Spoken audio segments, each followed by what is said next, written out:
Salut tout le monde, j'espère que vous allez bien, moi ça va alors. Après 1 an et demi d'absence sur les réseaux sociaux, la chanteuse Daisy Frangine est enfin de retour. Alors je vous explique pour la petite histoire, Daisy avait fait un entrepôt un peu comme ceux que les Libanais font en Côte d'Ivoire. Mais malheureusement son entrepôt avait pris feu, elle s'est retrouvée avec des dettes parce que tout ce qu'elle avait dans son entrepôt c'était pas seulement pour elle. Elle avait aussi, je sais pas, ils appellent ça de groupement ou je sais pas, en tout cas les gens qui font le groupage là, vous comprenez un peu ce que je dis. En tout cas tout ce qui était dans son showroom ne l'appartenait pas à elle tout seul. Donc il y a beaucoup de gens qui ont perdu leur argent et ça a fait un tollé sur la toile. C'était vraiment très laid. Les gens pensaient qu'elle avait détourné les fonds. D'autres même pensaient qu'elle avait brûlé l'entrepôt pour pouvoir prendre l'assurance. Vraiment, c'était vraiment catastrophique. Donc, après tout ce temps de silence, elle a enfin refait surface et elle est revenue en grand.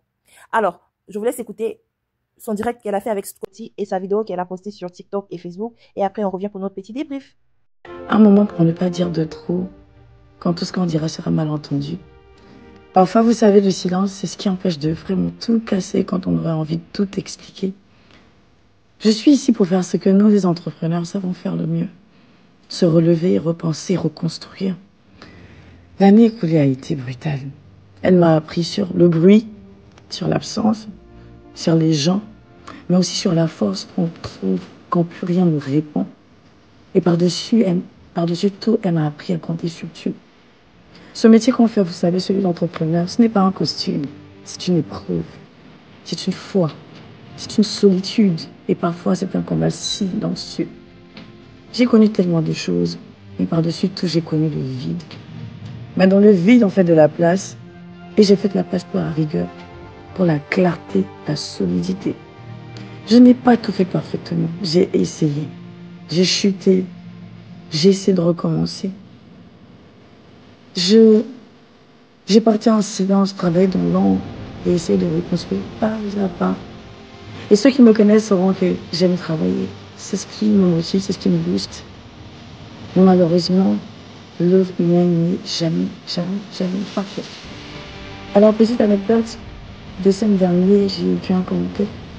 Une cliente a mis, ce décembre, il n'y aura pas de désigné pour le délai à 15 000 francs. Ça m'a fait sourire. Et ça m'a boosté. Mais j'ai un message particulier pour mes clientes. À vous, vous qui avez cru en moi. Et même si vous avez été déçus, vous avez attendu. Il y a eu des failles, il y a eu des erreurs, des engagements qu'on n'a pas su honorer dans le chaos. Il y a eu des choses qu'on aurait pu faire tellement différemment. Je vous demande pardon. Je vous demande pardon aujourd'hui. Je ne reviens pas avec que des mots. Je reviens avec un début de solution. Je reviens avec une reprise. Je reviens avec une structure, une méthode. Et tout ça dans le but d'aller au bout de nos engagements. Le travail doit reprendre, les ventes doivent reprendre, et l'engagement que j'ai pris envers vous. Je vous dois d'aller jusqu'au bout. Alors cette vente qui va se passer maintenant, à travers la collaboration que j'ai pu obtenir comme un début de solution, chaque article qui sera vendu, ce sera une part de résilience, un acte de foi, un soutien, un geste vers l'avenir. Et surtout, pour vous, mes clientes, pour que chacune puisse aujourd'hui se dire, c'est vrai, ça a été difficile, mais on y est parvenu ensemble. Alors je vous dédie cette vente. À ma communauté, aidez-moi à me relever. À ma communauté, à tous ces entrepreneurs qui comprennent mon langage. Vous savez que c'est pas facile. On a le droit de pleurer. On a le droit de se retirer quand on n'a plus la force d'avancer. Mais ce retrait doit être stratégique. On doit apprendre de nos erreurs. On doit être face à nos responsabilités. On doit affronter les choses. Merci pour tous ces messages, toutes ces personnes qui se sont inquiétées. Je peux vous dire qu'aujourd'hui, mentalement, émotionnellement, je vais mieux. Daisy, tu es de retour. Déjà, moi, je voulais te poser cette première question. On a vu une vidéo de toi où les gens t'ont soulevé et où tu étais un peu dans les vapes cette nuit-là. Cette nuit du 28, du 27 au 28 janvier, si je me trompe. Après, parce que beaucoup de choses sont dites, on dit non, c'est elle qui a brûlé son magasin et tout ça. Est-ce que tu peux nous dire brièvement Qu'est-ce qui s'est passé? Bonsoir Stony, et puis bonsoir à tout le monde, bonsoir à toutes les personnes qui sont connectées, qui prennent de leur temps. Ce qui s'est passé, c'est un entrepreneur en fait qui a eu des problèmes. Comme ça arrive, je suis pas la première et je ne serai pas la dernière. Et ça arrive. La photo qui est sortie, c'est une photo même qui était envoyée justement à une amie. C'est pas moi-même qui ai envoyé, c'est quelqu'un qui lui a envoyé et bon finalement ça a été posté. Sinon on ne cherchait pas à. C'est pas une photo. C'est pas comment je vais dire ça. C'est pas l'état dans lequel j'ai envie que les gens me voient. Raison pour laquelle même quand je suis malade ou quand à plusieurs reprises j'ai eu à quitter les réseaux, si je suis malade ou je suis en mauvaise posture, je préfère prendre le temps en fait de guérir avant de refaire surface parce que je préfère garder ce visage là de la personne qui se bat, de la personne qui tient debout et pas voilà montrer même quand on est faible, c'est vrai, on est humain, mais pour moi ce jour-là ça a été un grand chamboulement, un grand chamboulement. Ça a été, je sais pas comment l'expliquer. J'ai pas forcément envie de revenir sur ça parce que j'ai fait quand même 1 an à faire le deuil de tout ce qui s'est passé, à essayer de guérir de ça, à essayer de trouver la force à l'intérieur de moi. Donc, qu'est-ce que je peux te dire?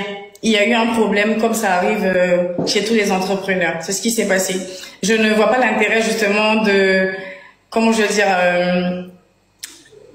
On peut pas accoucher un enfant pour l'enterrer. Voilà, pour l'enterrer volontairement, dans quel objectif, je ne sais pas. Voilà, les personnes qui me connaissent aujourd'hui, comme je dis, tu sais, on est tous ivoiriens et je peux comprendre que certaines personnes cherchent des explications et tout ça, mais les personnes qui me suivent depuis longtemps savent que je suis quand même une serial entrepreneur. Ça, j'aime travailler, j'aime le travail, donc je sais pas pourquoi je sacrifierais le travail pour quelle solution, rester là, ne rien faire, non. C'est pas, voilà. Donc, je sais pas si ça fait tellement longtemps que j'ai pas parlé, donc.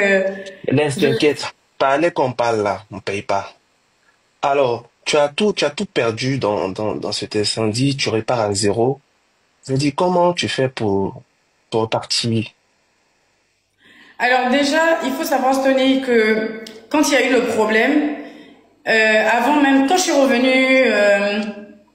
Quand j'étais là-bas en janvier, le 18 janvier, quand je suis arrivée à Abidjan 2024, je veux dire, il y avait déjà des petits problèmes en fait avec mes clientes.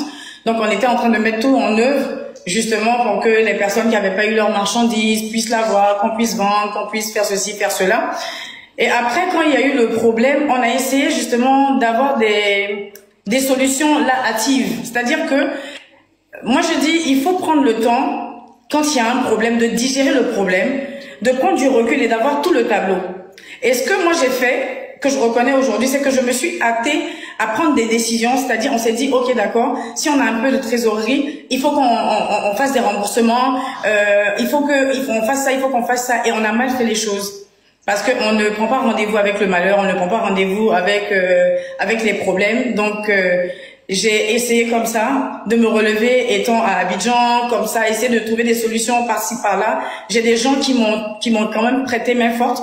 Et après, je me suis dit, bon, je ne trouve pas de solution à Abidjan. Il faut que je monte pour pouvoir discuter avec mes fournisseurs. Il faut que je trouve le moyen justement de redémarrer et d'aller au bout de mes engagements avec les personnes avec lesquelles je collaborais, mes clientes. Voilà. D'accord, très bien. Donc les premières étapes concrètes pour relancer cette activité, c'était quoi? C'était déjà de prendre la tâche avec tes clientes ou bien déjà avec les personnes avec qui tu travaillais. Parce que en fait, j'aimerais qu'on soit très très franc dans ce direct.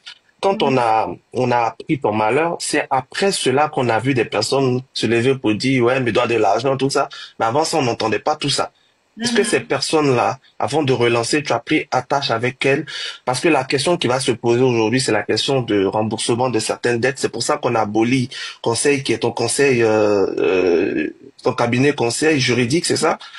Qui va nous expliquer tout ça. Donc, mais toi, personnellement, est-ce que tu as pris attache avec ces personnes-là qui sont venues sur les réseaux, qui ont commencé à dire des choses ci et là, pour essayer de calmer les choses? Tu sais, ce que je voudrais dire ce soir, c'est que moi, je ne peux même pas en vouloir à qui que ce soit. Tu sais pourquoi, Stony? Parce que chacun réagit en fonction de sa sensibilité devant une situation. Moi, j'ai eu un problème qui a été qui a été très fort, un choc qui a été très fort. Mais ces femmes-là, tout autant qu'elles sont, elles vivent aussi des situations. Tu vois ce que je veux dire? Quand quelqu'un prend la peine, en fait, de venir acheter de la marchandise pour entreprendre, tu ne peux pas savoir, en fait, quel engagement la personne a pris derrière, comment ça s'est passé, comment la personne, en fait, a trimé pour avoir cet argent, pour espérer, en fait, en faire un bénéfice. Donc, si il y a un drame, tout le monde ne réagit pas de la même façon face à un choc. Donc, ce n'est pas de venir dire non, pourquoi elles sont sorties. Non, non, non. Il y a eu un choc. Moi, j'ai réagi dans le silence. Parce que moi, j'ai été choquée. J'ai accusé le coup. Je me suis mise en retrait. Mais il y a eu des personnes qui se sont exprimées. Et c'est pas parce que ces personnes se sont exprimées qu'elles me veulent forcément du mal ou qu'elles sont mauvaises. Je ne pense pas. Il y a beaucoup de dames dans ce groupe-là avec lesquelles on a fait plusieurs groupages. On a fait plusieurs, comment je vais dire ça, arrivages. On a vendu la marchandise pour elles. Elles ont récupéré leur marchandise. Donc, s'il y a eu un problème et que la personne a réagi face à sa sensibilité, en fonction de sa sensibilité, moi, je peux pas leur en vouloir. Ce que moi, j'avais à faire, c'était au-delà de venir prendre la parole pour ne rien dire. Parce que quand il y a un problème, il faut comprendre que venir prendre la parole pour, comme je dis, alimenter juste les panels, c'est pas ça le plus important. Il y a un problème. Ce problème, il doit être résolu. Donc, ce que tu dois faire pour que ce problème soit résolu, il s'agit d'un business, c'est ce que tu fais et c'est ce que j'ai fait. Voilà, au début, on a essayé comme ça avec des solutions rapides et malheureusement, on a remboursé une partie des personnes. On n'a pas pu rembourser tout le monde. On n'avait plus de trésorerie, on n'avait plus d'activité, on était complètement à terre. Donc, qu'est-ce que vous voulez que je vienne faire sur Internet à venir dire oui, voici ce qui s'est passé? Non, il faut venir avec des solutions. Les entrepreneurs, il y a des hauts et puis il y a des bas. Daisy Frangine, courage à toi. Alors, c'est la fin de cette vidéo. On se retrouve très bientôt. Bye bye.